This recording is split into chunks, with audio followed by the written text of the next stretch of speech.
Hi, today we'll be making bamya or okra stew. What you need is 2.5 pounds of beef stew.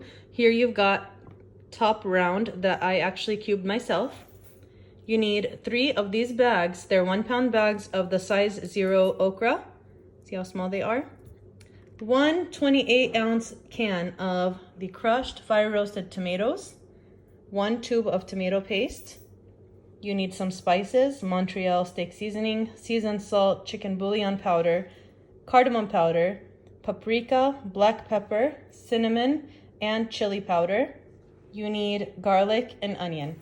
The recipe will all be written out at the end. So I'm making a big amount of my okra stew, and I'll be baking it in the oven. I'm making enough for a foil tray, a large one. It's right here.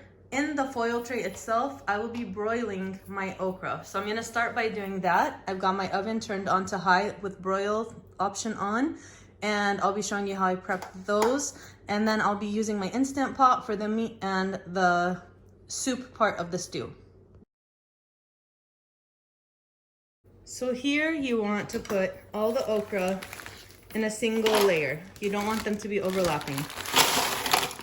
And it's okay if they're still frozen, just because I only want them to get browned. Okay, I'll do 2 bags at a time. I've got 3 bags, so I'll be doing 2 bags now and then doing another bag in another tray.